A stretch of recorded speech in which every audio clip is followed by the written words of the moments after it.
ప్రియులైన పిల్లలందరికీ faith ministries తరపున హృదయపూర్వక వందనాలు. హల్లెలూయా హల్లెలూయా. యేసుక్రీస్తు నామమున శుభములు మేలులు కలుగును గాక. ఆమేన్. మంచిది. కీర్తన 34:8. ఉత్తముడని రుచి చూసి తెలుసుకుని ఆయనను ఆశ్రయించే నరుడు ధన్యుడు. ఆయన ఆశ్రయించే వాళ్ళు నరులు అంటే ఎవరండి? శరీరాంశ రక్త మాంసాలతో ఉన్నవారు నరులు అన్నారు. దేవుడు రక్త మాంసంలో ఉన్నారు కాబట్టి వాళ్ళు ఏమన్నా నరులు అన్నారు. నరులు ధన్యులు. అలాంటి వారు ఆశ్రయించాలి. అదే అంటున్నాడు, నన్ను ఆశ్రయించిన నరులు ధన్యులు. నన్ను ఆశ్రయించిన ఎడల మీరు బ్రతుకుతారు, నన్ను ఆశ్రయించిన ఎడల మీకు మేలని దేవుడు పరిశుద్ధ గ్రంథంలో లేఖనం ద్వారా మాట్లాడుతున్నారు. ప్రియబిడ్డ, హల్లెలూయా. అందుకనే ఉత్తమమైన వాటి యందు మనసు పెట్టాలి. ఉత్తమమైన వాటి యందు మనం ఏం చేయాలండి? మనసు పెట్టాలి. ఉత్తమైన మంచి వాటి యందు మనసు పెట్టాలి. మంచిదంటే దేవుని వాక్యమే మంచిది, దేవుని ఆజ్ఞలో మంచివి, దేవుని కట్టడలో మంచి. ప్రియబిడ్డ, దేవుడు యేసయ్య మంచివాడు. అందుకని మంచి వారికి ఏం చేస్తానన్నాడండి? మంచి వారికి నేను మేలు చేస్తానన్నాడు దేవుడు. యథార్థ హృదయానికి నేను మేలు చేస్తానంటాడు దేవుడు. ప్రియబిడ్డ, అందుకని మంచి వారికే మేలు చేస్తారు. మంచివారు అంటే ఎవరన్నారండి? ధనవుల మంచివారు, ఉద్యోగాలు ఉండేవాళ్ళ మంచివాళ్ళు. దేవుడు ఇచ్చాడు ఉద్యోగాలు కాదట్లా, వారు కదా మంచివారు. ఆస్తి అంతస్తులు ఉండాలా మంచివాళ్ళు, వాళ్ళు కదండి. మంచివారు ఎవరంటే దేవుని వాక్యం విని వాక్యానుసారంగా మార్పు చెంది ఆయన యొక్క గుణ లక్షణాలను అవలంబించువారే వారే మంచి నరుడు, మంచివాడు. హల్లెలూయా. కాబట్టి యెహోవా ఉత్తముడని మనం రుచి చూసి తెలుసుకోవాలి. ప్రియమైన రుచి అంటే ఏంటండి? వినాలి, గ్రహించాలి, నడుచుకోవాలి. అప్పుడే మనం రుచి చూసినట్టు. ప్రియమైన మనము కొన్ని రుచి చూస్తుంటాం కదా, కొన్ని ఆహార పదార్థాలు రుచి చూస్తాం. మనం రుచి చూసి వంట వండేటప్పుడు ఏం చూస్తాం? వండేటప్పుడు ఉప్పు జారిందా, కారం జారిందా, ఇవన్నీ మనం రుచి చూస్తాం చూడదా. అప్పుడే రుచి చూసి ఏం చేస్తాం? ఇంకా 2 ముక్కలు తినేస్తాం. అలాగే వాక్యం కూడా ఎలా ఉండాలి? యెహోవా రుచి చూసి యెహోవా ఉత్తముడని తెలుసుకొని నరుడు ధన్యుడు. ధన్యత ఉండాలి. అందుకనే ధన్యత కలిగి ఉండాలి. అబ్బా, వారు చూడండి ఎంత ధన్యులు, వారు చూడండి ఎంత ధన్యురాలు, ధన్యుడు. చూడండి ఎంత మంచిగా ప్రవర్తిస్తాడు. తల్లిదండ్రుల మాట నడుచుకుంటాడు, తల్లిదండ్రుల మాట నడుచుకుంటుంది అని. చూడండి ఒకళ్ళు అంటారా? అందరా మనం వింటా ఉంటాం కదా, మాట వినేవాళ్ళే చూడు ఎంత వాళ్ళ కడుపున పుట్టారు బిడ్డలు, ఎంత ధన్యతో అని అనుకుంటావా? ఒకళ్ళు అనుకుంటారు, ఈడు ఎందుకు పుట్టిండ్రా ఆయన, ఇది మీ ఎందుకు పుట్టిందా అంటారనరా. తల్లిదండ్రులకి అంత విసుకొచ్చి అంత ప్రవర్తించకూడదు. మన దేవుడు కూడా మన దేవుని ఎదురు మన ప్రవర్తన ఎలా ఉంటుంది? నిందారహితంగా ఉండాలి. ప్రియబిడ్డ, మంచి మనసుతో దేవుని సేవించాలి. హల్లెలూయా హల్లెలూయా. రెండోది చదువుకుందాం. కీర్తన 38:20. కీర్తన 38:20. మేలునకు ప్రతిగా వారు కీడు చేయుచున్నారు, నేను ఉత్తమైన దానిని అనుసరించినందుకు వారు నాకు శత్రువులైనవి. ఉత్తమైన దాన్ని ఏం చేస్తున్నారండి? ప్రకటిస్తున్నారు. ఉత్తమైన దాన్ని అనుసరిస్తున్నారు. ఉత్తమైన మంచి వాటిని ప్రకటిస్తున్నారు. ప్రియబిడ్డ, దేవుడి చేత అభిషేకించబడిన వారు, దేవుడి చేత ప్రత్యేకించబడిన వారు ఈ లోకంలో పంపించాడు దేవుడు. వారు ఏం చేస్తారండి? ఉత్తమైన వాటిని ఏం చేస్తారండి? ప్రకటిస్తారు. సువార్తను ప్రకటిస్తారు. సువార్త అంటే ఏంటండి? శుభములు, శుభమైనవి, శుభకరమైనవి ప్రకటిస్తారు. దేవుని నోట దేవుని యొక్క దాసులు సువార్తను ప్రకటిస్తారు కదా. మేలు జరగడానికి ప్రకటిస్తారు. ప్రేమత కీడు జరగడానికి కాదు. నీకు మేలు జరగాలి, నీ కుటుంబం మేలు జరగాలి, నీ పిల్లలకి మేలు జరగాలి, నీ దేశానికి మేలు జరగాలి, నీ ప్రాంతానికి మేలు జరగాలి అంటే ఉత్తమైన దాన్ని మనం ఏం చేయాలండి? మనసు పెట్టాలి. ఉత్తమైన దానిని అనుసరించి నడుచుకోవాలి. మన పిల్లలకు ఉత్తమైన వాటిని నేర్పుకోవాలి. తల్లిదండ్రులు ఉత్తమైన వాటిని నేర్పుకోవాలి. ప్రియా దేవుని బిడ్డలారా, అందుకని ఉత్తమైన దాన్ని నడుచుకుంటాం అనుకో, ఉత్తమైన దాన్ని ప్రకటిస్తున్నాం అనుకో, మనకి శత్రువులు అయిపోతారంట. ఉత్తమైన వాటిని ఈ మార్గంలో నడుచుకో, ఇలాగ నడుచుకో, ఇలా బుద్ధి కలిగి నడుచుకొని మనం చెప్పేవారు వాళ్ళు ఏం చేస్తారండి? మన శత్రువులు అయిపోతారు. శత్రువు అంటే ఏంటండి? నువ్వు నాకు చెప్పేది ఏంది? కోప్పడిపోతారా? అవునా సిస్టర్ గారు? కోప్పడిపోతారు. అందుకని శత్రువు ఎందుకు అవుతున్నారు తెలుసా? ఉత్తమైన దాన్ని ప్రకటిస్తున్నందుకు, ఉత్తమైన మంచి వాటిని ప్రకటిస్తున్నందుకు. అందుకని శత్రువులు అవుతున్నారంట. ఆ రోజు కూడా యేసు ప్రభు వారిని పట్టించినప్పుడు పిలాతు దగ్గరికి వచ్చినప్పుడు కైప అన్న ఇద్దరు శత్రువులు, బద్ధ శత్రువులుగా ఉన్నారు. ప్రియబిడ్డ, బద్ధ శత్రువులుగా ఉన్నారు. అప్పుడు యేసయ్య తీసుకొచ్చిన తర్వాత ఏమన్నారండి? మిత్రులు అయిపోయారు. చూసారా, మిత్రులు అయిపోయారంట, ఒకరికొకరు మిత్రులు అయిపోయారంట. అప్పుడు దాకా శత్రువులు ఉన్నారు. ఈ లోకంలో కూడా అలా జరుగుతుంది. అప్పుడు దాకా శత్రువులు అవుతారు, తర్వాత ఏమవుతారండి? మిత్రులు అవుతున్నారు. చూడండి, ఎంత దేవుడు ముందుగానే పరిశుద్ధ గ్రంథం లేఖనంలో లిఖించలేదా? చూడండి, లోకంలో జరిగాయే, ముందుగా జరుగుతాయనే, జరగబోయే దేవుడు భూతకాల, వర్తకాల, భవిష్యత్ కాలం నుండి జరిగే వాటిని దేవుడు ఏం చేశాడు? తన యొక్క పరిశుద్ధాత్మ ఆవేశం ద్వారా 40 మంది ప్రవక్తల చేత ఈ యొక్క పరిశుద్ధ గ్రంథము 66 పుస్తకాలు, 2500 అధ్యాయం ప్రవచన వాక్యాలు. ప్రియబిడ్డ, చూడండి, ఇన్ని అధ్యాయాలు పరిశుద్ధాత్మ ద్వారా లిఖించాడు. ఎందుకో తెలుసా? మనుషుడు ఉత్తమైన వాటి మీద నడుచుకోవాలని, ఉత్తమైన వాటిని అనుసరించి నడుచుకోవాలని దేవుడు మనుషుడిని శరీరధారి ఈ లోకంలో పుట్టించాడు. ప్రియబిడ్డ, హల్లెలూయా, హల్లెలూయా.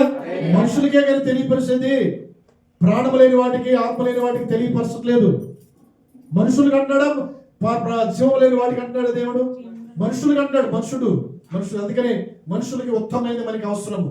అందుకనే ఉత్తమైన దాని యందు మనసు పెట్టాలి, మంచి వాటి యందు మనసు పెట్టాలి, చెడ్డ వాటి యందు మనసు పెట్టకూడదు. మంచి వాటి యందు మనం మనసు పెట్టాలి. ఈరోజు మనుషుడి ద్వారా కోరుతున్నాడు ఏంటంటే, మీరు తెలుసుకోవాలి, ఈరోజు ఉత్తమము. ఈరోజు అంశం ఏంటంటే ఉత్తమము. ఉత్తమం అంటే ఏంటంటే మంచివి. మంచి వాటి యందు మనం ఏం చేయాలండి? మనసు పెట్టాలి. చదువుకుందాం. మీకా 6వ అధ్యాయము 8వ వచనం. మీకా నీకు తెలియజేయబడినది న్యాయముగా నడుచుకొనుటయు, కనికరమును ప్రేమించుటయు, దీన మనసు కలిగి నీ దేవుని ఎదుట ప్రవర్తించుటయు, ఇంతే కదా యెహోవా నిన్ను అడుగుచున్నాడు. చప్పట్లు కొట్టి దేవుని మహిమపరచండి. మనుషుడు అంటే ఎవరండి? శరీరధారిగా, ప్రాణాత్మ, కీలు, మూలుగులు, అవయాలు ఉన్న వారిని ఏమన్నారండి?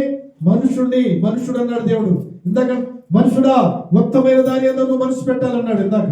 మనుషుడు, అందుకని ఏమన్నాడు? యెహోవా ఉత్తముడని చూసిన నరులు ధన్యులు అన్నాడు. చూడండి, రుచి చూసి తెలుసుకోవాలి. అందుకని దేవుడు మీకా ద్వారా తెలియపరుస్తున్నాడు. మీకా ప్రవక్త ద్వారా ఏమని తెలియపరుస్తున్నాడు? పరిశుద్ధాత్మ ద్వారా తెలియపరుస్తున్నాడు. అంటే మనుషుడా ఏది ఉత్తమమో అది నీకు తెలియజేయబడి ఉన్నది. న్యాయముగా నడుచుకో, కనికరము కలిగి ఉండు, ప్రేమించు, దీన మనసు కలిగి నీ దేవుని ఎదుట ప్రవర్తించు. ఇంతే కదా యెహోవా నిన్ను అడుగుచున్నాడు. నిన్నేమి అడుగుచున్నాడు? నిన్నేమి అడిగాడా? నీ వెండి బంగారాలు అడిగాడా? నీవు సంపాదించిన దాంట్లో నాకు మొత్తం నేను అడుగుతున్నాడా? అడగట్లేదు. నీ యొక్క గొర్రెల మందుల నుంచి నాకు మొత్తం నాకు ఇమ్మని అడిగాడా? అది పైన చూడండి. వేలాది కొలది పొట్టేళ్లను, వేలాది నదులంత విస్తారమైన తైలములు ఆయనకు సంతోషము కలుగు చేయనా? నా అతిక్రమముగా నా దేశపుత్రుని నిత్తునా, నా పాప పరిహారముగా నా గర్భఫలము నిండుతున్నా. చూడండి, దేవుడు ఏమడుగుతున్నాడు? ఏమన్నా అడిగాడా? గర్భఫలం అడిగాడా? వేలాది నదులంత తైలం నిన్ను అడిగాడా? వేలాది పొట్టేలు నిన్ను అడిగాడా? ఏడాది కోడెలు అడిగాడా? నిన్ను అడగలేదు. నిన్ను ఏమని అడుగుతున్నాడు తెలుసా? మనుషుడా, శరీరధారిగా ఉన్నవాడా, నీవు కొంతలో చూస్తే అంతలో మాయమేవే. శరీరధారి, నీకు నేను తెలియపరుస్తున్నాను, విను. ఏది ఉత్తమో నీకు కావలసి ఉన్నది, ఏది ఉత్తమో నువ్వు నడుచుకోవాల్సి ఉన్నది. నువ్వు శరీరధారివే. శరీరము మన్నైనది, మరలా మనలో కలిసిపోయింది. ఆత్మ దేవుని యొద్దకు చేరాలంటే నువ్వు ఉత్తమైన దాని నువ్వు మనసు పెట్టాలి. ఉత్తమైన దానిని నువ్వు మనసు పెట్టాలి. మంచి మనసుతో దేవుని వెతుకు. మంచి మనసుతో నువ్వు ఆయన మార్గంలో నడుచుకో. ప్రియబిడ్డ, ఉత్తమైన వాటిని మనం మనసు పెట్టాలి. దేవుడు నిన్ను ఏమీ కోరుకోవట్లేదు. ఉత్తమైన వాటిని మనసు పెట్టు అంటున్నాడు. ప్రేమించు, న్యాయంగా నడుచుకో, కనికరం చూపించు, దీన మనసు కలిగి ఉండు. ఇంతే కదా నిన్ను కోరుకుంటున్నారు. నిన్నెవరు కోరుకుంటున్నారా? నేనేమి నీ కోరుకోవట్లేదు. ఈరోజు దేవుడు తన పరిశుద్ధాత్మ ఆవేశం ద్వారా దేవుడు ఇచ్చిన పరిశుద్ధాత్మ లేఖనం బట్టి నీవు సరివ్వాలి. నిన్ను దేవుడు ఉత్తముడుగా నిన్ను తీర్చిదిద్దాలి. అందుకనే దేవుడు నిన్ను తీర్చిదిద్దాలని ప్రతిరోజు కూడా నిన్ను దిద్దుబాటు చేస్తున్నాడు. బిడ్డ, దిద్దుబాటు చేస్తున్నప్పుడు నువ్వు అసహించుకోకూడదు. దిద్దుబాటు నాకు అసహించుకోకూడదు. దేవుడు అంటాడు నీవు నేను దిద్దుతున్నప్పుడు నీకు దిద్దుబాటు అసహ్యం కదా అంటున్నాడు. చూద్దామా? కీర్తన 50వ అధ్యాయము, కీర్తన 50వ అధ్యాయము. ఇవన్నీ దేవుడు పరిశుద్ధాత్మ ఆవేశం ద్వారా లిఖించారు. ప్రియబిడ్డ చదువుదాం. 17వ వచనం, 17వ వచనం. దిద్దుబాటు నీకు అసహ్యం కదా, దిద్దుబాటు నీకు అసహ్యము కదా, నీవు నా మాటలను వెనుకకు త్రోసివేస్తున్నావు. అంతేనా? దిద్దుబాటు నీకు అసహ్యం కదా. దిద్దుబాటు ఏంటంటే దిద్దుకోవాలి మనం. దిద్దుకోవడం ఏంటంటే చిన్నపిల్లలకి మన పిల్లలకి పలకించినప్పుడు ఆకాలు రాయించినప్పుడు వాళ్ళు ఏం చేస్తున్నారు? వాళ్ళకి సరిగా రానప్పుడు ఏమని చేస్తాం? వినండి అమ్మా. సిస్టర్ గారు, మీ అబ్బాయికి చేపెట్టి దిద్దించారా?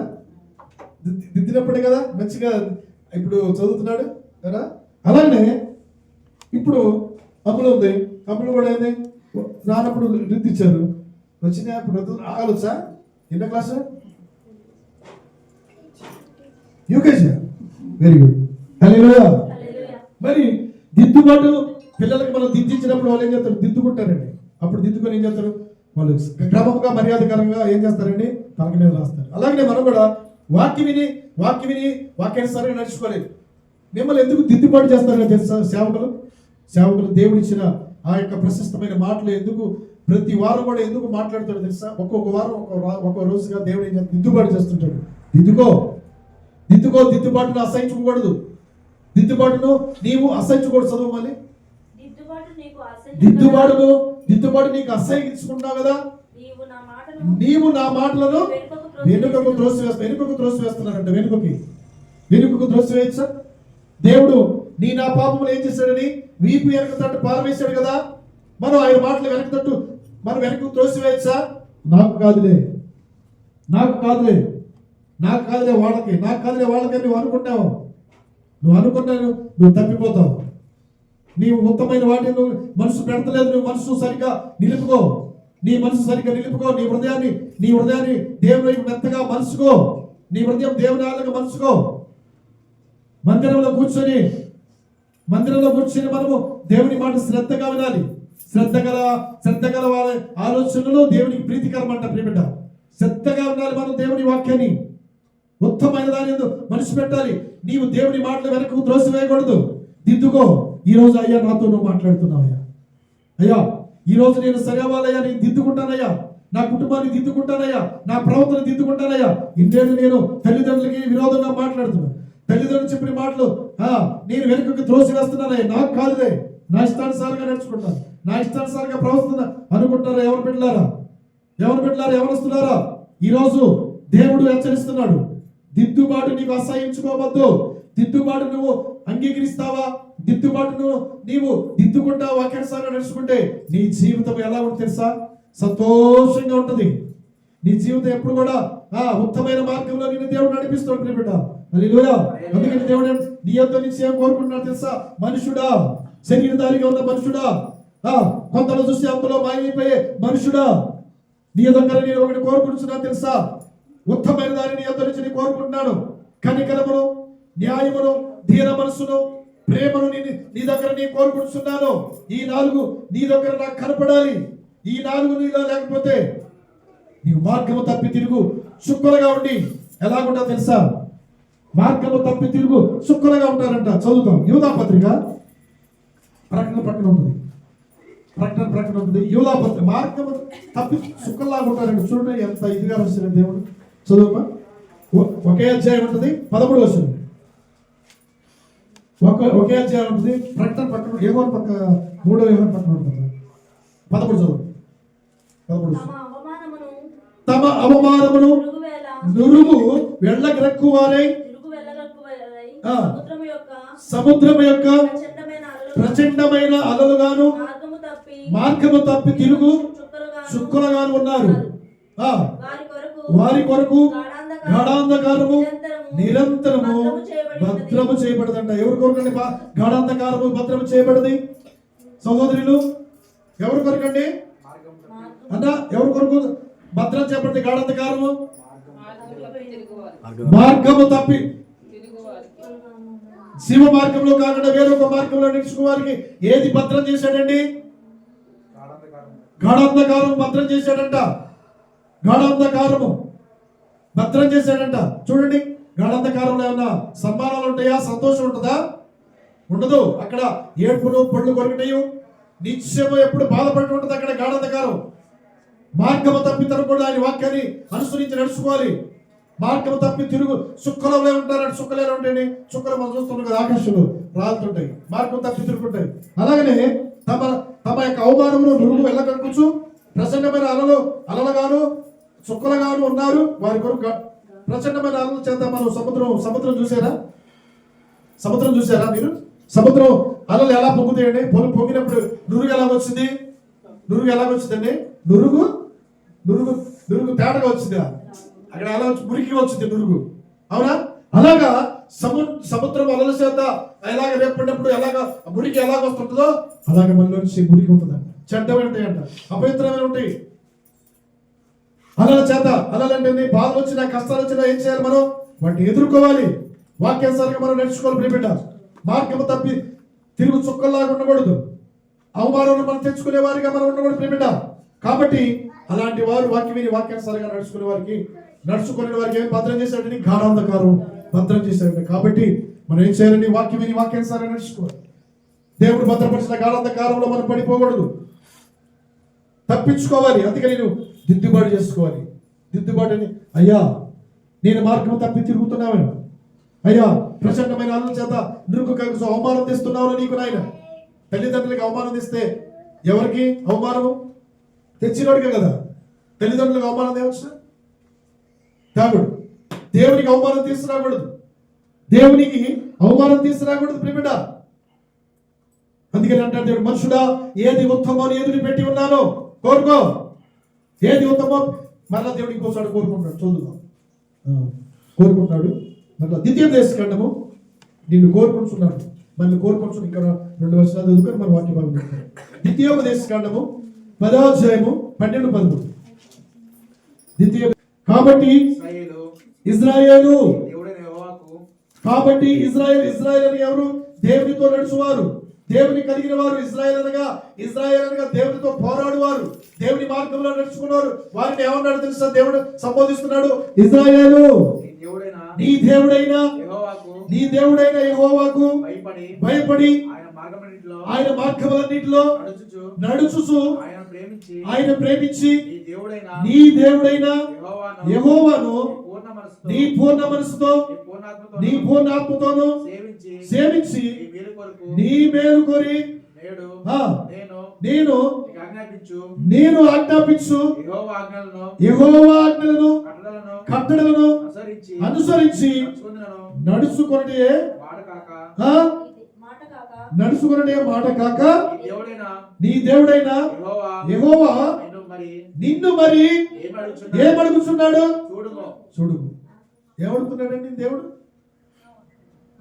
ఏమడుగుతున్నాడండి? నిన్నేమడుగుతున్నాడు? మిమ్మల్ని నా ఆజ్ఞలు నా కట్టడం అనుసరించుకోమన్నాడు, నడుచుకోమంటాడు. నీకు మేలు జరుగుతుంది అన్నాడు. నీ మేలు కోరి నేను చెప్తున్నాను. నీ మేలు కోరి నేను అడుగుతున్నాను. నా ఆజ్ఞలు నా కట్టలు అనుసరించి నేను నడుచుకోవాలి బిడ్డ. నా ఆజ్ఞలు నా కట్టలు నడుచుకో. అవి తేలికే కానీ భారమైన కాదు బిడ్డ. నువ్వు నడుచుకోవాలంటే ఏం చేయాలి? నీ దేవుడు అడుగుతున్నాడు. నా ఆజ్ఞలు కట్టలు నడుచుకో. నీకు మేలు జరిగింది కానీ కీడు జరగదు. దిద్దుకో. నీకు మేలే జరిగింది, నీకు జయమే వచ్చింది, నీకు ఆశీర్వాదం వచ్చింది బిడ్డ. ఎప్పుడంటే నీవు ఆ ఆజ్ఞలు ఆయన కట్టలను నడుచుకోవాలి. ఇదే కదా నిన్ను అడుగుతున్నారు. ఏమడిగాడన్నా?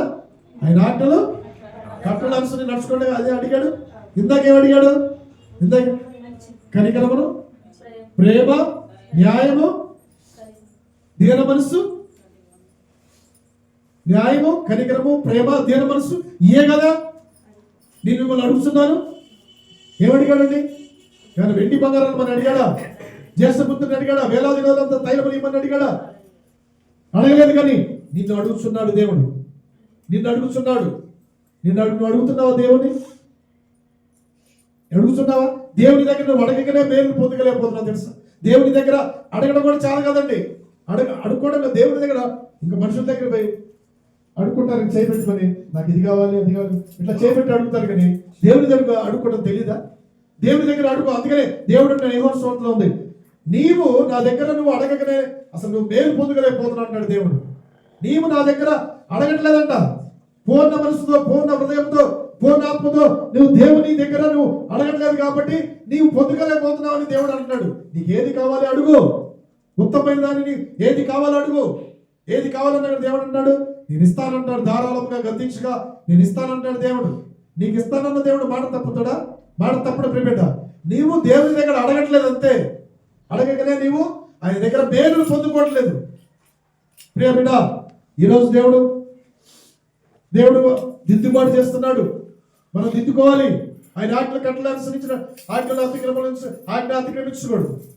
ఆయన కట్టలు అనుసరించి నడుచుకోవాలి. ప్రిమిడ కట్టడలో ఆయన విధి, కట్టడలో మనం ఉండాలి. ప్రిమిడ ఆయన ఆజ్ఞ ప్రకారం మనం నడుచుకోవాలి. ప్రిమిడ ఆజ్ఞగా దేవుడు చెప్పింది మనం తోసా తప్పగా మనం పాటించడమే ఆజ్ఞ. హల్లెలూయా. ఆజ్ఞ అతిక్రమించడము పాపం అన్నాడు దేవుడు. కాబట్టి మనం ఆయన ఆజ్ఞ ప్రకారం మనం నడుచుకుందాం. ఆయన ఇష్టమైంది మనం జరిగిద్దాం. మన వాక్యానుసారంగా దిద్దుబాటు చేసుకుందాం. ఉత్తమైన దాని యందు మనసు పెడదాం. హల్లెలూయా, హల్లెలూయా, హల్లెలూయా. అందుకని దేవుడు కోరుతున్నాడు, ఏమని? నిన్ను నన్ను కోరుతున్నాడు, మనుషుడా నువ్వు కొంతలో చూసి ఎంతలో మాయమే, ఆవిరి లాంటి వాడివి, ఆవిరి లాంటిది నీ యొక్క దేహము. నీకు ఉత్తమైనదని నేను నీ ఎదుగు పెట్టాను. నీ ఉత్తమైన దాన్ని ఎదుగు, ఉత్తమైన దాని ఎదుగు నువ్వు మనసు పెట్టు, కనికరం కలిగి ఉండు, మంచి మనసుతో దేవుని సేవించు, భయభక్తులతో బ్రతుకు, ప్రేమించు, దీన మనసు కలిగి ఉండు. ఇంతే కదా నిన్ను అడుగుతున్నాను, ఇంతే కదా నిన్ను అడుగుతున్నాను. నేను అడుగుతున్నానా? అడుగు. అడుగుతావా? ఈ రోజు నువ్వు అడుగుతావా? ఏం కావాలో అడుగు. అడుగుడి మీకు ఇవ్వబడను, తట్టుడి మీకు తీయబడను, వెతుకుడి మీకు దొరుకునని మత్తయి వార్తలో ఉంటుంది కదా, 6-7 వస్తున్నాను, 6-7 వస్తున్నాను. కాబట్టి అడుగుడి మీకు ఇవ్వబడను, తట్టుడి మీకు. అడుగు. ఏది కావాలి? నీకు ఏం కావాలి చెప్పు. నీకేం కావాలి అడుగు. అడగకనే నువ్వు దేవుని దగ్గర పొందుకోలేకపోక మార్గము తప్పి చుక్కల వలె నువ్వు ఉన్నావు. ప్రచండమైన అల్లల చేత నురుగు కక్కుతూ ఉన్నావు. పాపములోనే పాపాన్ని ఇంకా లాక్కుంటున్నావు. పాపాన్ని ఇంకా హృదయంలో లాక్కుంటున్నావేమో. దేవుడు మాట్లాడుతున్నాడు, మార్గం తప్పి చుక్కలాగా ఉండొద్దు. నువ్వు ఎలా చేయాలి తెలుసా? నీవు ఆయన కనికరమును, ప్రేమను, దయను, దీన మనసు కలిగి ఉండు. ఇంతే నిన్ను దేవుడు అడుగుతున్నా. ఆయన దగ్గర ఉంటే నీవు ఉత్తమైన దానిని నువ్వు పొందుకుంటావు. ఉత్తమైన దీవెనల ఆశీర్వాదాలు పొందుకుంటావు. నీకు మేలు జరిగింది ఆయనకు ఆజ్ఞలు కట్టలు నడుచుకుంటే ప్రియబిడ్డ. హల్లెలూయా, హల్లెలూయా. చదువుకుందాం. మార్కు సువార్త 10వ అధ్యాయము 40, 41, 42 వచనాలు త్వరగా చదవండి. మార్కు సువార్త 10వ అధ్యాయము 40, 41, 42. నా కుడివైపునను ఎడమ వైపునను కూర్చుంటనిచ్చుట నా వశము లేదు. అది ఎవరికి సిద్ధపరచబడనో వారికే. హల్లెలూయా. మరియా ఉత్తమైనదాన్ని ఏర్పరచుకుందండి. మార్త అనేకమైన పనుల మీద అనేక పనులు పెట్టుకుంది. దేవుని మందిరాన్ని, దేవుని మందిరం అంటే నిర్లక్ష్యతనం, ప్రార్థన అంటే జోగుతనం, ప్రార్థన అంటే జోగుతనం, ప్రార్థన చేయాలంటే ఆలక్ష్యము, దేవుని మందిరం అంటే ఆలక్ష్యము. ఈ యొక్క మార్తని దేవుడు హెచ్చరిస్తున్నాడు. ఎవరి? మార్త నువ్వు యొక్క అనేకమైన పనులు పెట్టుకున్నావు. నీవు అనేకమైన పనులు పెట్టుకొని దేవుని మందిరమును నువ్వు విడిచి తిరుగుతున్నావు. దేవుని మందిరాన్ని విడిచి నువ్వు అలక్ష్యం చేస్తున్నావు. మార్తను అనేకమైన పనులు పెట్టుకొని నువ్వు తొందరపడుతున్నావు. కానీ మన యేసయ్యని అడుగుతుంది, ఏమని అడుగుతుంది? నేను పని చేస్తున్నప్పుడు నా సహోదరుని పని చేయమని నాకు సహాయం రామని నువ్వు చెప్పవా? మరి దేవునికి ప్రశ్నేస్తాను. చూడండి, దేవునికి ప్రశ్నించేవాళ్ళు లేరా?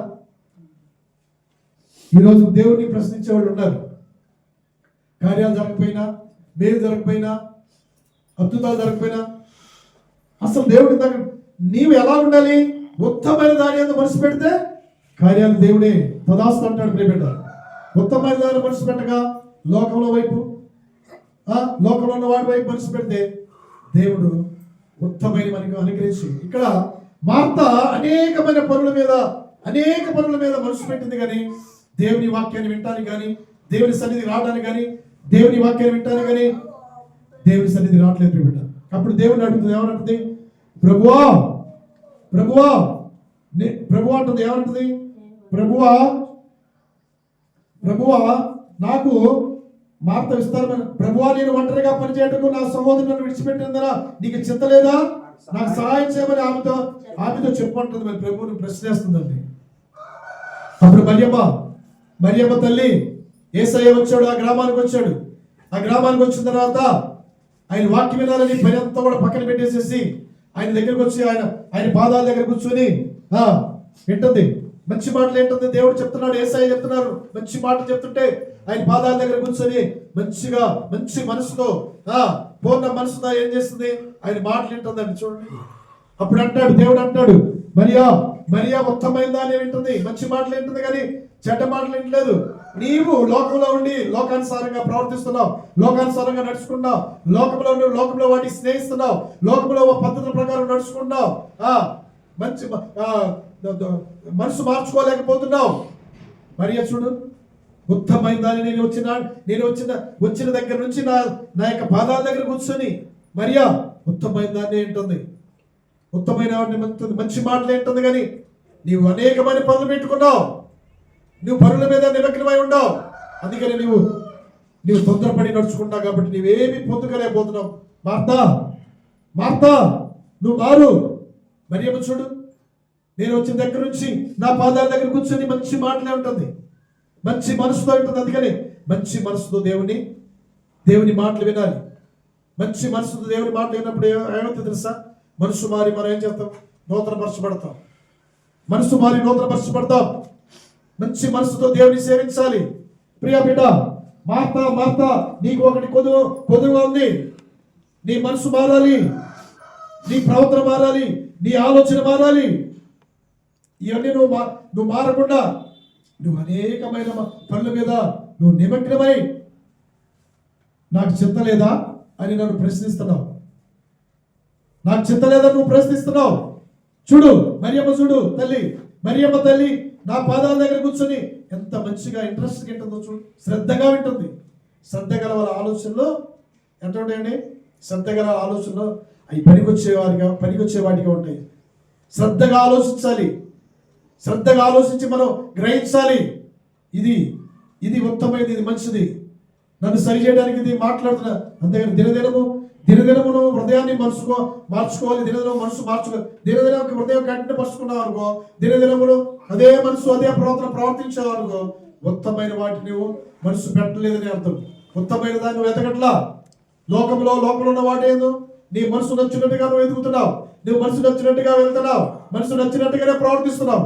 అందుకని నీకు ఏమీ దొరకదు నీకు దేవుని దగ్గర. చివరికి ఎలాగుంటుందో తెలుసా? నీ కొరకు గాఢాంధకారము భద్రం చేయబడింది. ఆ గాఢాంధకారములను వేతన పడతావు, అగ్నితో కాల్చబడుతుంటావు, దాహం తీరదు, దప్పిక తీరదు, ఆకలి అని నువ్వు వేదనతో రొమ్ము కొట్టుకుంటావు. ఆ యొక్క గాఢాంధకారము, ఆ ప్రచండమైన అలల చేత నువ్వు నురుకుగా కూర్చు పాపానికి లోనై లోకంలో ఉన్న వాటి ఎందుకు మనసు పెడుతూ నువ్వు చివరికి నువ్వు ఎక్కడ ఉంటావు తెలుసా? నీ కొరకు దేవుడు గాఢాంధకారం భద్రం చేసిన దానిలోనూ పడిపోతానికి నువ్వేం చేస్తా? ఉత్తమైన దానిని గ్రహించు, ఉత్తమైన వాటి మీద మనసు పెట్టు, వాక్యాన్ని హృదయంలో ఉంచుకో, వాక్యానుసారంగా నడుచుకో, వాక్యానుసారంగా ప్రవర్తించు, తల్లిదండ్రులు చెప్పిన మాట విని నడుచుకో. హల్లెలూయా. వాక్యానుసారంగా బ్రతుకు. అందుకని బ్రతుకు గోడువారు ఎవరున్నాడా, బ్రతుకు గోడువారు ఎవరున్నాడా అన్నాడు. నన్ను ఆశ్రయించండి మీరు బ్రతుకుతారన్నాడు. ఎప్పుడు బ్రతుకుతారండి? నీ వాక్యమే నన్ను బ్రతికించేది, నీ వాక్యమే నన్ను బ్రతికించెను,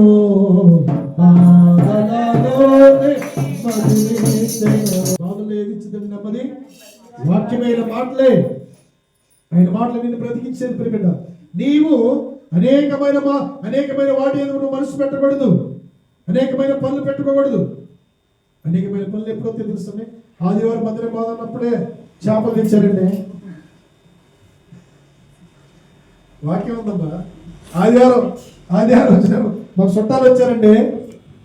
ఆదివారం వచ్చినప్పుడే కోడి కోసామండి. చూడండి, ఇలా చేస్తుంటే ఇజ్రాయెల్ ప్రజల్ని నెహెమియా సేవకులు నెహెమియా తెచ్చిన వాళ్ళు గద్దించాడండి. చదువు, నెహెమియా ఆదివారమే పనులు వస్తాయి, ఇక ఎప్పుడు రావండి, ఆ రోజే పనులు వస్తాయి తెలుసా? ఎందుకు? దుష్టుడు ఉత్తమైన వాటిని మనసు పెట్టకుండా చేస్తాడు. దుష్టుడు వేస్తే నెహెమియా నెహెమ్యా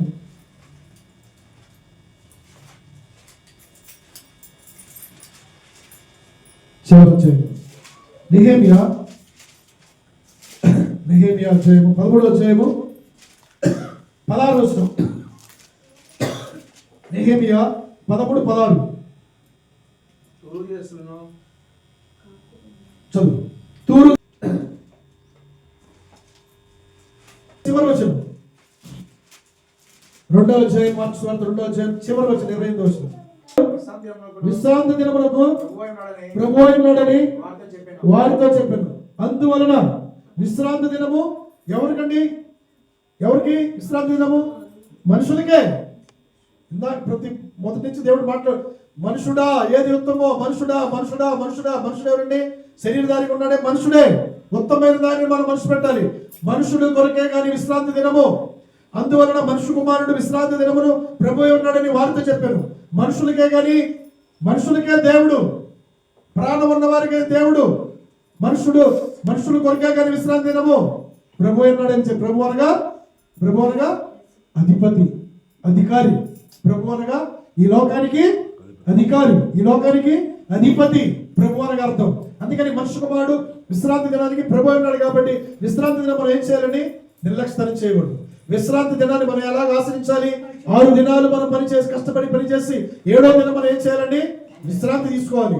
6 దినాలు కష్టపడి 7వ దినం కూడా కష్టపడకుండా మనం విశ్రాంతి తీసుకుంటే మన దేహానికి ఎప్పుడండి అలసట రాదా? అలసట వచ్చింది. దేవుని ఆజ్ఞ మీరినట్టే విశ్రాంతి దినమే. అది ప్రభు దినం కాబట్టి ప్రభువుకే మనం ఆ దినమల్లా కూడా మనం దేవుని స్తుతించాలి, దేవుని మందిరంలో ఆనందించాలి, దేవుని మందిరంలో మనం ఘనపరచాలి, కీర్తించాలి. ప్రభు దినం కాబట్టి మనుషు కుమారుడు విశ్రాంతి దినమునకు ప్రభు ఉన్నాడు కాబట్టి మనము విశ్రాంతి దినాన్ని భయముతో భక్తితో మనం కొనసాగించాలి. అంతే విశ్రాంతి దినమున ఒకడు ఏం చేశారు? నిర్లక్ష్యం చేసి ఏం చేశారండి? కట్టెలు ఏరుకోవడానికి పోయాడు. కట్టెలు ఏరుకోవడానికి పోతే అది ఎవరికి తెలిసిందండి? సేవకులకు తెలిసింది, మోషేకి తెలిసింది, అహరోనుకు తెలిసింది. తెలిసినప్పుడు వారిని తీసుకొచ్చారు. మోషేని అహరోను తీసుకొచ్చినప్పుడు విశ్రాంతి దినాన్ని నువ్వు నిర్లక్ష్యం చేశావు కాబట్టి, విశ్రాంతి దినాన్ని నెగ్లెక్ట్ చేశావు కాబట్టి వాడిని ఏం చేయమన్నారు? వాడిని రాళ్ళతో కొట్టి చంపమన్నారు. ఇప్పుడు ఊరుకుంటారు? రాళ్ళు కొట్టి చంపమంటే ఊరుకుంటారండి? ఊరుకుంటారా? ఊరుకోరు. విశ్రాంతి ఇదంతా ఏంటంటే తెలుసుకోవాలి. విశ్రాంతి దినము ప్రభు దినమైంది కాబట్టి ఆ రోజు ఆ రోజు ఏంటంటే ఆ రోజు కట్టడాది. ఈరోజు ఇప్పుడు దినమని కృపాకాలము, కృప చూపిస్తున్నాడు. కృప అప్పుడు ఏంటండి? ఎమ్మడే శిక్ష వచ్చేది. నువ్వు విశ్రాంతి దినం ఎందుకు నువ్వు విడిచిపెట్టిపోయావు? మందిరాన్ని ఎందుకు విడిచిపెట్టిపోయావు? దేవుని ప్రజలు ఎందుకు విడిచిపెట్టావని, నువ్వు ఎందుకు వెళ్ళావని మోషే దగ్గర తీసుకొచ్చినప్పుడు రాళ్లతో కూడా చంపాను. చూడండి, ఎమ్మడే శిక్ష వచ్చేది అప్పుడు. ఇప్పుడు శిక్ష లేదండి. దేవుడు ఇప్పుడు ఏమన్నాడు? దేవుడు ఆ శిక్ష విధంతా కూడా ఏం చేశాడండి? సిలువలో కొట్టివేశాడు. హల్లెలూయా, హల్లెలూయా. కాబట్టి మనం ఏం చేయాలండి? విశ్రాంతి దినమును మనం పరిశుద్ధంగా ఆచరించాలి, పరిశుద్ధంగా ఉండాలి. మన హృదయము, మన మనసు, మన ప్రవర్తన అంతా కూడా పరిశుద్ధంగా దేవుని సన్నిధికి వచ్చినప్పుడు పరిశుద్ధంగా ఉండాలి. ప్రేమట మనము పరిశుద్ధమైన బట్టలు కట్టుకోకుండా మనం ఆఫీస్కి వెళ్తావా? పరిశుద్ధమైన బట్టలు కట్టుకోకుండా పెళ్లి విందుకి వెళ్తావా? వెళ్తావన్నా? వెళ్ళం కదా. మనం పరిశుద్ధంగా దేవుని సన్నిధికి రావాలి. తెలుసా? పరిశుద్ధంగా ఉండాలి. ఎందుకని? నేను పరిశుద్ధుడు కాబట్టి మీరు కూడా పరిశుద్ధంగా ఉండాలి. పరిశుద్ధత లేకుండా ప్రభువుని చూడలేవు. పరిశుద్ధత లేకుండా ప్రభు రాజ్యంలో నువ్వు ప్రవేశించలేవు ప్రేమట. కాబట్టి నీవు పరిశుద్ధంగా ఉండాలి. నేను పరిశుద్ధుడై ఉన్నాను కాబట్టి మీరు కూడా పరిశుద్ధంగా ఉండండి. పరిశుద్ధంగా ఉండమండి, అంతే. మన ఆయన ఏం కోరుకోవట్లేదు ప్రేమట. పరిశుద్ధంగా జీవిద్దాం. ఏముంది? పరిశుద్ధంగా నడుచుకుందాం, పరిశుద్ధంగా జీవిద్దాం. కాబట్టి మనం పరిశుద్ధమైన జీవితం కలిగి ఉండాలి. అనేక వాటి మీద మనం మనసు పెట్టకూడదు. తొందరపడి మనం అనేక వాటి మీద మనసు పెట్టి కుటుంబాన్ని మనం గందరగోళం చేసుకుంటాం. తెలుసా? ఈ భారత కూడా కొంతమంది స్త్రీలు ఏం చేస్తారు తెలుసా? తమకు భారమైన పనులు పెట్టుకుంటారు, తమకు భారమైన అప్పులు పెట్టుకుంటారు, తమకు భారమైన అనేకమైన ఆశలు పెట్టుకుంటారు. తెలుసా? ఆశలు పెట్టుకుంటారు. ఒక భర్త భార్య ఉన్నారంట. వారు ఏం చేశారు తెలుసా? భార్య భర్తకు తెలియకుండా ఏం చేసింది? ఇవ్వగా వారానికి ఇస్తారు కదా, అదొకటి. తర్వాత భర్తకు తెలియకుండా ఇంకోసారి అప్పు చేసి బంగారం, భర్తకు తెలియకుండా ఇంకోసారి అప్పు చేసి ఇంకోటి. ఇన్ని అవసరమా? అప్పుడు సమాధానం ఉంటుందండి, ఐక్యత పోయింది. ఈ మార్త కూడా అలాగే పెట్టుకుందండి, అనేకమైన వాటి మీద పెట్టుకుంది, అనేకమైన వాటిలో నీకు ఒక్కటే, నీకు ఉత్తమైనది ఒకటే, నీవు దేవుని మాట విను, ప్రార్థన చేయి, బాగు నుంచి ప్రార్థన, నీకు ఏది కావాలా ప్రార్థన చేయి, ఉత్తమైన దాని మీద మనసు పెట్టు. అనేక మీద ప్రార్థనలో కూర్చున్నప్పుడు మన మనసు అనేక మీద పోకూడదు. నీ మనసు ఎక్కడ ఉండాలి? నీ మనసు నువ్వు ఎక్కడ ఉండవో అక్కడ మోకరించు, అక్కడే ఉండాలి మనసు. మనం ప్రార్థనలో కూర్చున్నప్పుడు అనేక మీద మనసు పోయిందనుకో, నీ ప్రార్థన దేవుని సన్నిధికి చేరదు, దేవుని సన్నిధికి చేరదండి. అందుకని నీ ప్రార్థన ఎలా ఉండాలి? పూర్ణ మనసుతో, పూర్ణ బలముతో, పూర్ణ ఆత్మతో, పూర్ణ సత్యంతో నీవు దేవుని ఆరాధించాలి. ప్రేమించదని అధికంగా అని మనం పాటలు పాడతాం, పూర్ణ మనసుతో ఆరాధిస్తా ఉన్నారు, పాడతాం, పాడి మన ప్రేమించాలి, అలాగనే ప్రేమించాలి, కానీ అలాగనే ప్రేమించాలి, దేవుని పూర్ణ మనసుతోనే ప్రేమించాలి. ప్రేమిట హల్లెలూయా, హల్లెలూయా. కాబట్టి దేవుడు ఏమన్నా తెలుసా, నీకు ఉత్తమైనది ఒకటే కావాలి. భర్త విను, మరియమ్మ నేను వచ్చిన కానించి నా పాదాల దగ్గర కూర్చొని, నా మందిరంలో కూర్చొని వాక్యం విన్నది. వాక్యం వింటే ఏమవుతుంది? బుద్ధి జ్ఞానం మనకి దేవుడిస్తాడు. కాబట్టి మార్తను గద్దించాడు, నీకు ఉత్తమైనది ఏంటో తెలుసా, నువ్వు వాక్యానుసారంగా నీకు ఇచ్చిన రక్షణ నువ్వు కాపాడుకో, నీకు ఇచ్చిన రక్షణ కాపాడుకొని ఉత్తమైన మార్గంలో నడుచుకో, అదే నిన్ను దేవుడు కోరుకుంటున్నాడు. హల్లెలూయా, హల్లెలూయా, హల్లెలూయా. రెండోది మత్తయి సువార్త 10:32. ఈ యొక్క 4 అంశాలు మనం మాట్లాడుకొని దేవుని మహిమపరుచుకుందాం. హల్లెలూయా. అప్పుడు ఒక అంశం చెప్పి రెండో అంశం మత్తయి సువార్త 10:32. అంతటా యేసు తన శిష్యులను పిలిచి జనులు నేటికి 3 దినముల నుండి వారికి తిననేమీ లేనందున నేను వారి మీద కనికరపడుచున్నాను, వారు మార్గములో మూర్ఛపోదురేమని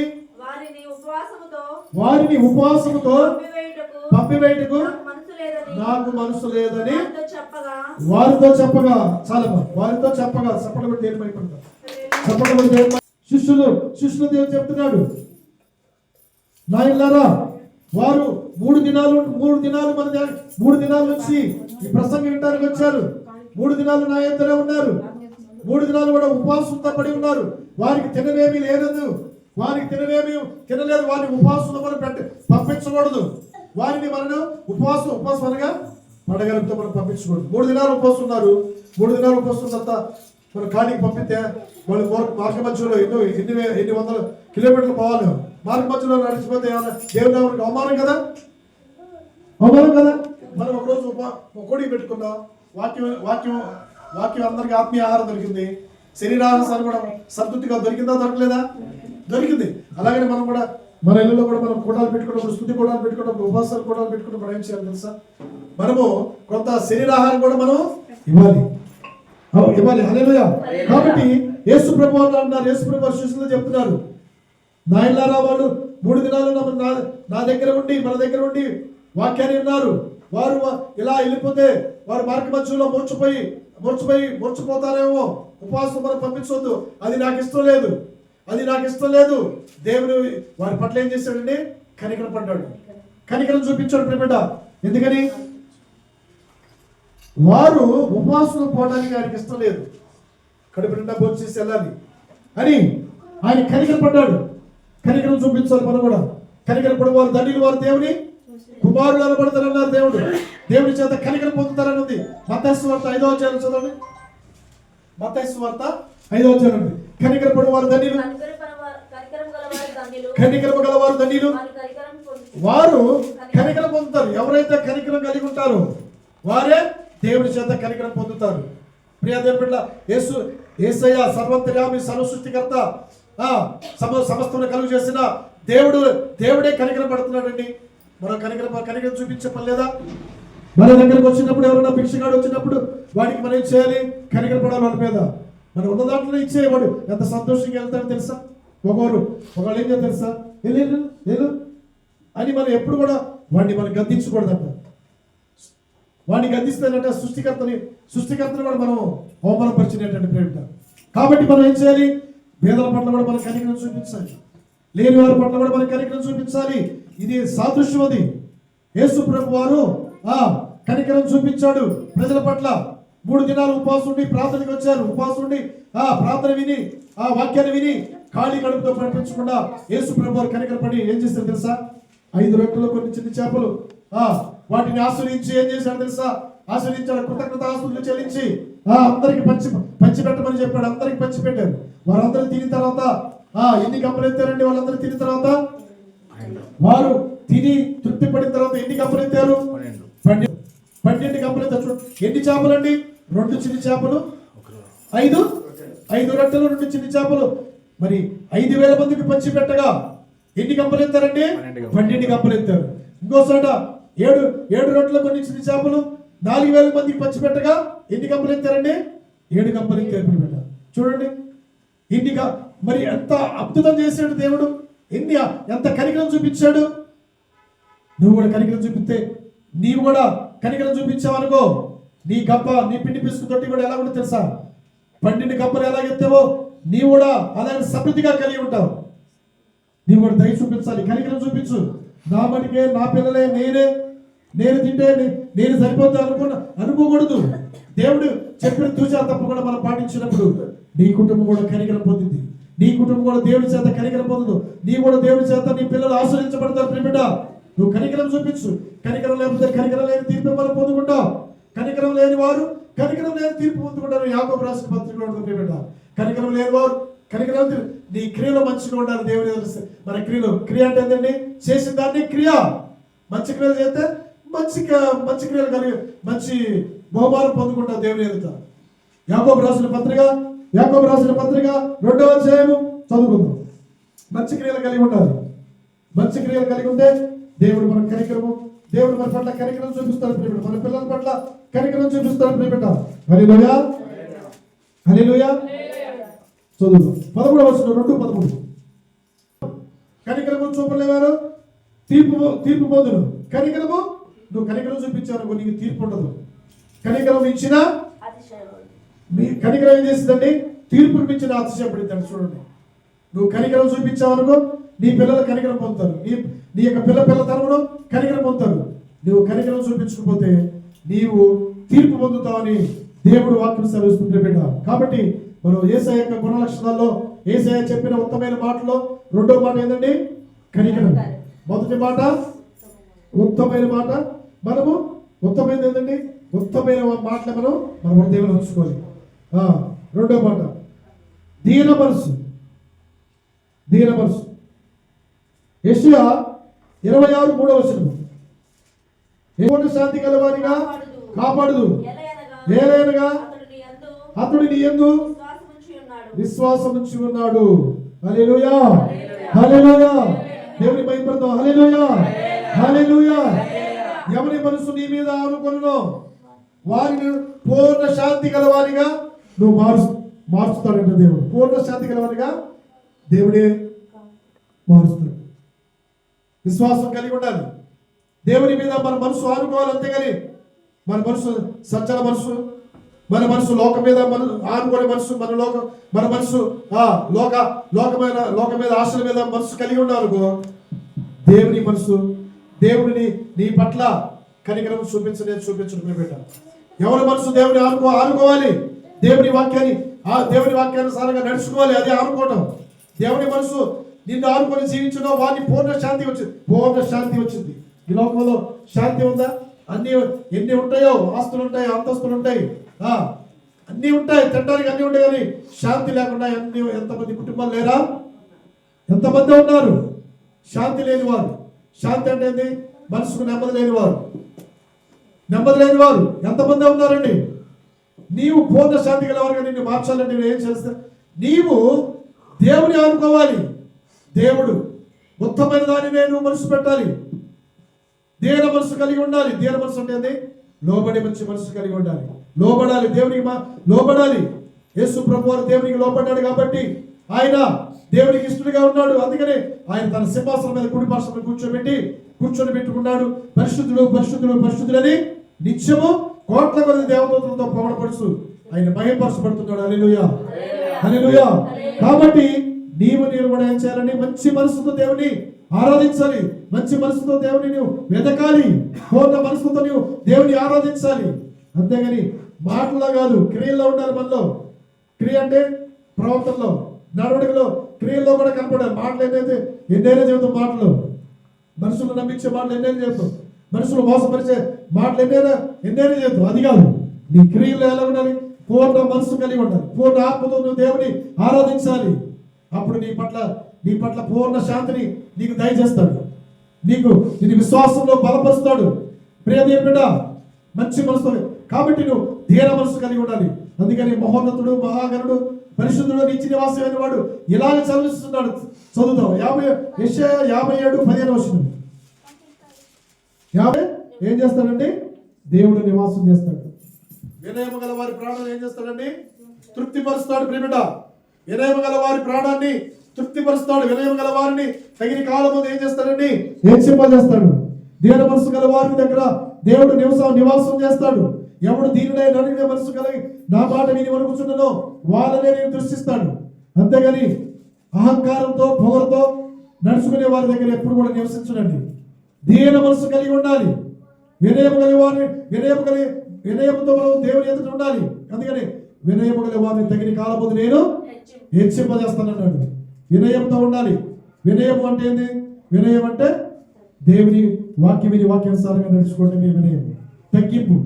దీన మనసు అంటే ఏంటండి? దీన మనసు అంటే ఈ మనసు మంచి మనసుతో ఉంటుంది. అంతేగాని దేవుని మనసు కలిగి ఉంటుంది, దేవుని మీద ఆనుకొని ఉంటుంది. దీన మనసు గల వారి నేను నివసిస్తానంటాడు దేవుడు. హల్లెలూయా. మనసు మారకుండా, మార్పు చెందకుండా, ప్రవర్తన మారకుండా ఉంటే నాకు ఈ కార్యాలు జరిగించు, నాకు ఈ యొక్క ఆశీర్వదించండి. నువ్వు ఫస్ట్ ఏం చేయాలి? దీన మనసు కలిగి ఉండాలి. మనసు మారాలి, మార్పు చెందాలి. ప్రియబిడ్డ, హల్లెలూయా. మనుషుడా, ఏ దేవతమని ఎదురు పెట్టున్నాడు? నేను దీన మనసు గల వారి అతన్ని నేను నివసిస్తానంటాడు. హల్లెలూయా. దీన మనసు కలిగి ఉండాలి. మూడవది ప్రేమ కలిగి ఉండాలి. చదువు. ప్రేమ కలిగి ఉండాలి. లోకాసువార్త 13వ అధ్యాయము, లోకాసువార్త 13వ అధ్యాయము 34. లోకాసువార్త 13వ అధ్యాయము 34. మనం ధైర్యంగా చెప్పగలం. ప్రియబిడ్డ, హల్లెలూయా, హల్లెలూయా. కాబట్టి మనం ప్రేమ కలిగి ఉండాలి. ప్రేమ కలిగి ఉండాలి. అందుకని నిన్ను దేవుడు ఎంతగానో ప్రేమిస్తున్నాడు. ఆయన రెక్కల కిందకి నువ్వు రావాలి. ఆయన రెక్కల కింద నువ్వు దాగి ఉండాలి. ఆయన ప్రేమను, నువ్వు శాశ్వతమైన ప్రేమను నువ్వు పొందుకోవాలంటే ఏం చేస్తా? నీవు ఆయన రెక్కల కింద దాగి. కోడి తన పిల్లలను రెక్కల కింద దాచుకున్నట్టు, కోడి తన పిల్లలను రెక్కల కింద ఎందుకు దాచుతుందండి? గద్దొచ్చి తీసుకుపోతే పిల్లలు చంపేస్తేవని. దేవుని రెక్కల కింద ఉన్నావా? నీకు క్షేమం ఉంటుంది. దేవుని మందిరంలో నీవు నివాసం చేసేవా? నీకు క్షేమం ఉంటుంది. దేవుని విడిచి నువ్వు తిరిగావనుకో, దేవుని విడిచి, దేవుని మందిరం విడిచి, దేవుని వాక్యాన్ని విరోధంగా నడుచుకునే దేవుని వాక్యాన్ని దేవుడు ఏమైనా లిఖించాడు తెలుసా? నన్ను విడిచి తిరుగువాడు గూడు విడిచి పక్షితో సమానమైన సామెతల గ్రంథంలో బిడ్డ. పక్షి ఏం చేసిందండి? ఈ గూడు విడిచి అడిగిపోతే బాగుంటుంది, ఎడపోతే బాగుంటుంది అని గూడు విడిచి తిరుగు వారిని ఏమన్నారు తెలుసా? గూడు విడిచి దిగ పక్షితో సమానం అంటారు. తల్లిదండ్రులు విడిచి నడుచుకునే వారిని కూడా గూడు విడిచి తిరిగి పక్షితో సమానం. దేవుని మాట విని వాటి ప్రకారం నడుచుకునే వారిని కూడా గూడు విడిచి తిరుగు పక్షితో సమానం. గూడు విడిచి పక్షితో సమానం అంటే గూడు విడిచిన తర్వాత అక్కడ ఇంకో దగ్గరికి పోతే ఏమైనా ఉంటుందా? అక్కడ ఏమైనా స్థానం వచ్చింది, ఆ స్థానం రాదు. గూడు విడిచి మనం తిరగకూడదు. దేవుని మందిరం విడిచి మనం తిరగకూడదు. ప్రియబిడ్డ, కాబట్టి నువ్వేం చేయాలి తెలుసా? ఆయన రెక్కల కింద నువ్వు దాగి ఉండాలి. ఆయన రెక్కల కింద దాగి ఆయన దినదినమును కీడు తప్పించుకోవాలి, అపాయం తప్పించుకోవాలి. నేనంతే, నేను అలాగే నడుచుకుంటాను, నేను అలాగే పోతాను, నేను అలాగే మూర్ఖంగా నడుచుకుంటాను, నేను అలాగే ఆధారం నడుచుకుంటానంటే నేను దేవుడు కూడా ఎవడు కూడా బాగు చేయడు. నీ దేవుడు కూడా బాగు చేయడానికి ఆయన కళ్ళు ఏం చేస్తాడు? నీకు అపాయం వచ్చినప్పుడు నేను కన్నులు మూసుకుంటానంటాడు. నీకు అపాయం వచ్చినప్పుడు నేను కన్నులు మూసుకుంటానంటాడు. దేవుడు మాట వినకపోతే నేను నవ్వుతానంటాడు దేవుడు. అనలేదా వాక్యము? సామెతలు చదువు. సామెతలు 1వ అధ్యాయము వాక్యం చదువుకొని మనం ముగించుకుందాం. సామెతలు నేను చూసి నవ్వుతాను. దేవుడు నవ్వితే మనం ఎక్కడ ఉంటామండి? ఆయన వాక్యం. సామెతలు 1:25. గద్దింపగా లోపడకపోతుంది కాబట్టి నీకు అపాయం కలిగినప్పుడు నేను నవ్వేదను, మీకు భయం వచ్చినప్పుడు నేను అపహాస్యము చేసేది. చూడండి, ఆయన మాట విను, ఆయన బోధకు లోబడు, ఆయన బోధకు చెప్తున్న బోధ విను. శ్రమ రాకముందే, బాధ రాకముందే, అయ్యో అయ్యని గుండెలుగా బాదుకోముందే, ప్రాణం పోకముందే ఆయన బోధ విను, ఆయన మాట విను, ఆయన మాట యందు లక్ష్యం ఉంచు, ఆయన త్రోవ విడిచి నడవద్దు, ఆయన గద్దెంపుగా, ఆయన సేవకుల గద్దెంపుగా లోబడినప్పుడు నీకు శ్రమ నుంచి తప్పించబడుతుంది. అందుకనే సేవకుల మాట వినకుండా నడుచుకునేవారు ఎంతమందో ఆత్మీయతను చెడగొట్టుకున్నారు, పరిశుద్ధతను కాపాడుకోలేక తప్పుదారు నడుచుకొని బాధలు తెచ్చుకున్నారు. ప్రియబిడ్డ, తల్లిదండ్రులు గద్దిస్తున్నప్పుడు లోబడలేదు. అనేక మంది తమ ప్రాణాలు పోగొట్టుకున్నారు తెలుసా, తల్లిదండ్రుల మాట వినకుండా. అయ్యో అయ్యో అయ్యో అని ఆ బాధ రాకముందు ఏం చేయదు. సామెతల్లోనే ఉంటుంది, చదువుదాం. సామెతల్లోనే ఉంటుంది, 5వ అధ్యాయము 12వ వచనం చదువుమా. సామెతలు 5వ అధ్యాయము 12వ వచనం. అయ్యో ఉపదేశం నేను ఎట్లా త్రోసివేసితిని, అయ్యో ఉపదేశం నేను ఎట్లా త్రోసివేసితిని, నా హృదయం గద్దింపు నేను ఎట్లా తృణీకరించెను, నా బోధకుల మాట నేను వినకపోతేనే, నా ఉపదేశములు నేను చెవియొక్కలేదే. అయ్యో అంటే అయ్యో ఎప్పుడు వచ్చిందండి? ఎంతో బాధ కలిగినప్పుడు అయ్యో అంటారన్నా. అయ్యో నేను నా తల్లిదండ్రుల మాట వినకపోతేనే, నా బోధకుల మాటకు నేను లోబడకపోతేనే, నా బోధకులు గద్దించిన గద్దింపుకు నేను లోబడకపోతేనే, అందుకనే ఈ శ్రమ. నేను అప్పుడు లోబడినట్టే, ఆ తప్పు మార్గాలు నేను అసహించుకున్నట్టే, ఆ తప్పుడు ఆలోచన నేను నడుచుకోకుండా నేను అసహించుకున్నట్టే ఈ రోజు నాకు శ్రమ వచ్చేది కాదు, ఈ రోజు నాకు బాధ వచ్చేది కాదు.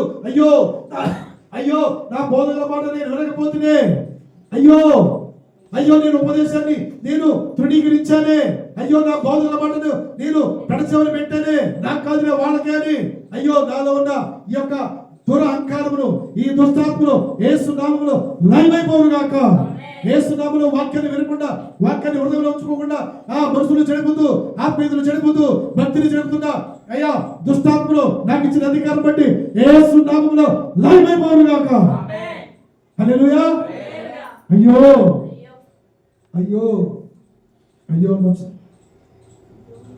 అయ్యో ఎంత బాధ ఉంటే అంటారు తెలుసా.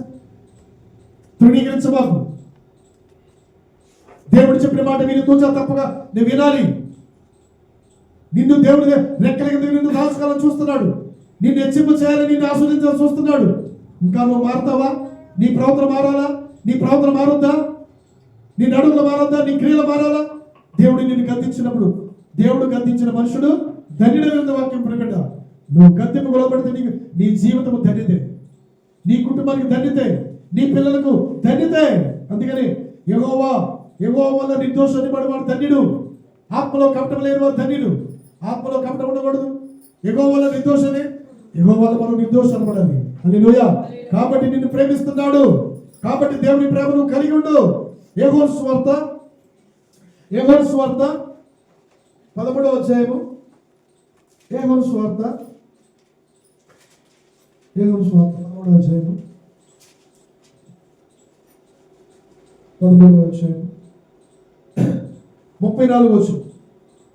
ఒకరినొకరు ప్రేమింపవలెను. హల్లెలూయా, హల్లెలూయా, హల్లెలూయా. మీరు క్రొత్త ఆజ్ఞే కాదు ఇది. దేవుడు చెప్పాడు ఏమని? క్రొత్త ఆజ్ఞ కాదు, క్రొత్త ఆజ్ఞని నేను ఆజ్ఞని ఇచ్చాను మీకు. మీరు ఒకరిని ప్రేమించాలి, ప్రేమించే వారిగా ఉండాలి. ప్రేమ లేనివాడు ఏమన్నాడండి? ప్రేమ లేనివాడు వ్యర్థుడు అన్నాడు. ప్రేమ లేనివాడు వ్యర్థుడు. ప్రేమ కలిగి ఉండాలి. ప్రేమ లేకుండా హృదయాన్ని కఠినపరుచుకుంటే కీడులోను అపాయంలో పడిపోతావు. నీ మనసు ఎలా కూడా తెలుసా? ప్రేమించే మంచి మనసు కలిగి ఉండాలి. నువ్వు ఒకరినొకరు ప్రేమించే వారిగా ఉండాలి. ప్రేమ లేనివాడు వ్యర్థుడే ఉంటుంది. 1 కొరింథీయులు 13వ అధ్యాయం ఉంటుంది. 13వ అధ్యాయము 1 కొరింథీయులు 13వ అధ్యాయము 1 కొరింథీయులు 13వ అధ్యాయము 2వ వచనం చదువు. ప్రేమ లేనివాడు అయితే నేను వ్యర్థులను. ప్రేమ లేని పైకి చదువు. 2 ప్రవచించు కృపావరము కలిగి ప్రవచిస్తున్నాడు తెలుసా. దేవుడిని ఎంతగానో ప్రేమించాడు తెలుసా. నువ్వు నశించిపోతుంటే నువ్వు తల్లి గర్భంలో ఉంటే నువ్వు నశించిపోకూడదు. ఆ యొక్క పాతాళంలో దిగిపోకూడదు. నీ కొరకు భద్రం చేయబడిన ఆ యొక్క గాఢాంధకారంలో పడిపోకూడదని నిన్ను ఎంతగానో ప్రేమించి ఆయన నిన్ను రక్షించాడు తెలుసా. దేవుని ప్రేమను నిరర్థకం చేయదు. ప్రేమ కలిగి నడుచుకో బిడ్డ. దేవుని రక్తంలో కడగబడిన దేవుని సొత్తైన ప్రజలారా, ఆయన ప్రేమను నిరర్థకం చేయొద్దు. ఆయన ప్రేమను సార్థకం చేసుకో. ఆయన ప్రేమను పొందుకో. దినదినము నీ కుటుంబం పొందుకో, నీవు పొందుకో. ఆయన ప్రేమను పొందుకోకపోతే ప్రేమను లేనివాడు, ప్రేమను పొందుకోలేనివాడు ఏమని తెలుసా? దేవుడు నరహంతకుడు అన్నాడు. దేవుడు ఏమన్నా వాక్యమే తెలుస్తుంది, సొంత మాటలు కాదు. ప్రేమను పొందుకో. ప్రేమ లేనివాడు ప్రేమను పొందుకోలేనివాడంట నరహంతకుడు అంట. మొదటి యోహాను రాసిన పత్రిక వాక్యం చదువుకొని ముగించుకుంటాం. మొదటి యోహాను రాసిన పత్రిక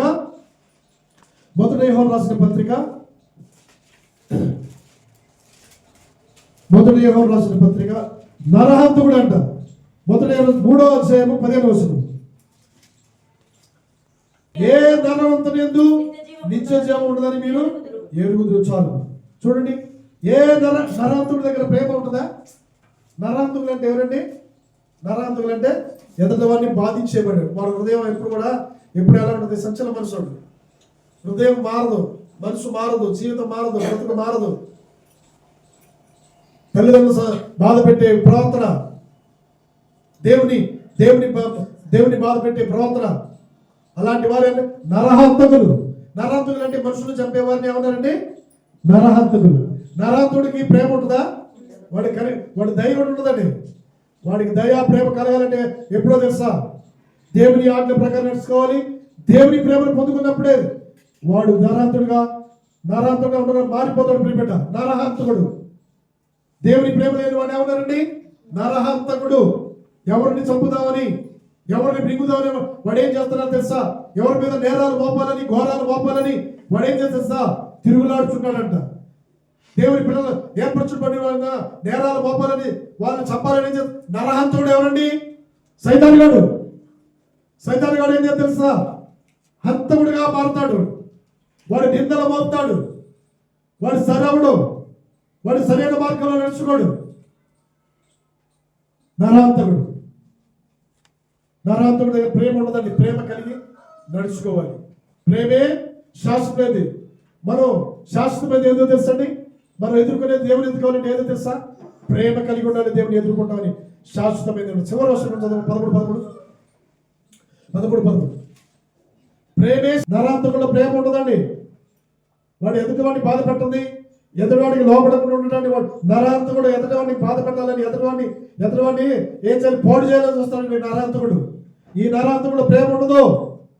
ఈడు హంతకుడు. ఈడు ఎలాంటి హంతకుడు అండి? ఎదుటివాడిని బాధ పెట్టే హంతకుడు. వీడు మారాలంటే ఏం చేయాలి తెలుసా? దేవుని ప్రేమ కలిగి ఉండాలి. దేవునికి లోపడినప్పుడే వాడు మార్పు చెందుతాడు. దేవుని ప్రేమ వాళ్ళ వృద్ధి పొందింది ప్రేమిట. కాబట్టి ప్రేమ లేని వాడు నావాడు కాదన్నాడు. ప్రేమ కలిగి ఉండాలి తెలుసా? ఆత్మ లేని వాడు కూడా నావాడు కాదన్నాడు. పరిశుద్ధాత్మ అభిషేకం కూడా నువ్వు కలిగి ఉండాలి. పరిశుద్ధాత్మను కలిగి ఉంటేనే, రేపు దేవుని ఆత్మ కలిగి ఉంటేనే దేవుని ఎదుర్కొంటావు. దేవుని ఎదుర్కోగలగా నీకు అధికారం అది పరిశుద్ధాత్మ అభిషేకము ప్రేమిట. పరిశుద్ధాత్మను కలిగి ఉండాలి. హల్లెలూయా, హల్లెలూయా, హల్లెలూయా, హల్లెలూయా. దేవుడు అంటే మీరు ఒకరినొకరు ప్రేమించుకోవాలన్నాడు. ప్రేమించుకోవాలి మనం ఒకరినొకరు. ఇదే మీకు ఆజ్ఞిస్తున్నాను. దేవుడు అంటాడు, మనుషుడా నీకు ఏది ఉత్తమో నీ ఎదుట నేను పెట్టి ఉన్నాను, అదే తెలుసుకో. నేనేం అడుగుతున్నానా? వేలాది నదులను విస్తారతాలు అడుగుతున్నారా? ఏడాది దూడలను అడుగుతున్నారా? వేలాది గొర్రెలను అడుగుతున్నారా? వాటన్నిటిని నేను ఏమి అడగట్లేదు. కానీ మనుషుడా, శరీరధారిగా ఉన్న నీవు కొందరు చూస్తే అంతలో మాయమయ్యే ఆవిరి లాంటి నీవు మన్నాడు నీ దేహం మరలా నీది మట్టిలో కలిసిపోవలసిందే. తెలుసుకో. ఉత్తమైన వాటి నువ్వు మనసు పెట్టు, చెడ్డ వాటి మనసు పెట్టమాకు. నీవు నీ యొక్క కుటుంబాన్ని సరి చేసుకో.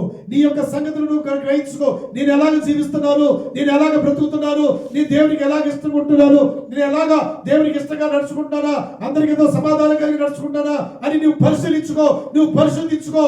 అంతేగాని నీవు ఇంకోళ్ళ విషయాలు నీకు అనవసరము. నీకు ఇంకోళ్ళ విషయాలు అనవసరం. వాళ్ళు ఎలాగ వెళ్తున్నారా, వాళ్ళు ఎక్కడికి వెళ్తున్నారు, వాళ్ళు ఎక్కడ సందులో దొరుకుతున్నారు, వాళ్ళు ఎక్కడ డాబా ఎక్కుతున్నారు, వాళ్ళు ఎక్కడ బిల్డింగ్ లో దొరుకుతున్నారు, ఇవన్నీ నీకెందుకు? తనకు పట్టణ దాన్ని జగడములు రేపువాడు కుక్క చెవులు పట్టుకున్నతో సమానుడు. తనకు పట్టణ నీకు పట్టణ నీకెందుకు? నీకు వారితో నీకెందుకు?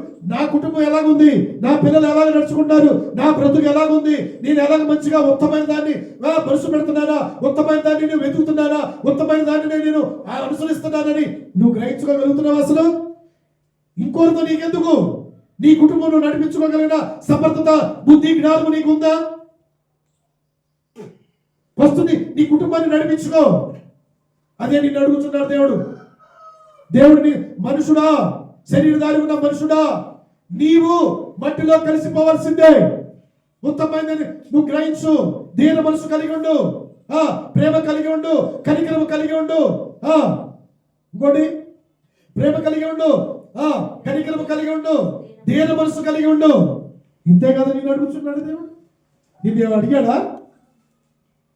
నువ్వు సంపాదించింది బంగారు నాకు ఇయ్యి, నీ స్థలం నాకు ఇయ్యి అడిగాడా దేవుడు నిన్ను? తెలుసుకో, ఇక్కడే తెలుసుకో. దేవుడు రాకడ అంత సమీపంలో ఉంది. ఇవన్నీ తుచ్చమైన విడిచిపెట్టు. ఇంకోటితో నీకు అనవసరం. నీ కలిగిన దాన్ని నువ్వు భద్రం చేసుకో, తప్పులేదు. నీ కలిగిన నీ కుటుంబాన్ని భద్రం చేసుకో, తప్పులేదు. ఇంకోటితో నువ్వు ఆలోచించావంటే నీ స్వనాశనానికి నువ్వు నాది పలుకుతున్నావు అంతే. నీ స్వనాశనం నువ్వు తెచ్చుకుంటావు అంతే. వద్దు. నా కుటుంబం ఎలాగుంది, నా బ్రతుకు ఎలాగుంది, నేను ఎలాగ నడుచుకుంటాను, నేను ఎలాగ జీవిస్తున్నాను, నేను అందరినీ ప్రేమిస్తున్నానా, నేను కనికరం చూపిస్తున్నానా, దీన మనసు కలిగి ఉంటున్నానా, నా మనసు హెచ్చించుకుంటానా అని తెలుసుకో. ఈరోజు దేవుని సేవకుల ద్వారా హెచ్చరిస్తున్నాడు. నీకు ఇంకోటితో నువ్వు అనవసరం. నీ కుటుంబం సరి చేసుకో. ఫస్ట్ నీ యొక్క ఆత్మీయ జీవితాన్ని సరి చేసుకో. నీ బ్రతుకు మార్చుకో, నీ ఆలోచన మార్చుకో. ప్రియబిడ్డ, ఎవరైనా కనికరం కలిగి ఉండాలి, ప్రేమ కలిగి ఉండాలి. నీ కుటుంబాన్ని సరి చేసుకుని మంచి భక్తి చేయి. అది భక్తి. హల్లెలూయా. ఎవరి మనసు నీ నాలుగు జీవించడం, నిన్ను పూర్ణ శాంతి కలవగా. నీకు శాంతి లేకపోవడం కారణం ఏంటో తెలుసా? నీకు శాంతి లేకపోవడం కారణం తెలుసా? నీవు అనేక వాటి మీద మనసు పెడుతున్నావు. నీ కార్యదారి మీద మనసు పెడుతున్నావు. నీ కార్యదారిని జోక్యం చేసుకుంటావు. నీకు అనవసరమైన వాటిని నువ్వు ఏలు పెడుతున్నావు. నీకు అనవసరం, అది నీకు సంబంధించింది కాదు. నీ పని నువ్వు చేసుకో. నీ కుటుంబాన్ని నువ్వు కాపాడుకో. నీ కుటుంబాన్ని నువ్వు సరి చేసుకో. హల్లెలూయా, స్తోత్రం. హల్లెలూయా, స్తోత్రం. హల్లెలూయా. దేవుని నామానికి మహిమ కలుగును గాక. చప్పట్లు కొట్టి దేవుని మహిమపడతాం. హల్లెలూయా. ఏది కోరుకుంటావు? నిత్య జీవం కావాలా, గాఢాంధకారం కావాలా? కోరుకో. స్థలంలో ప్రార్థించుకుందాం.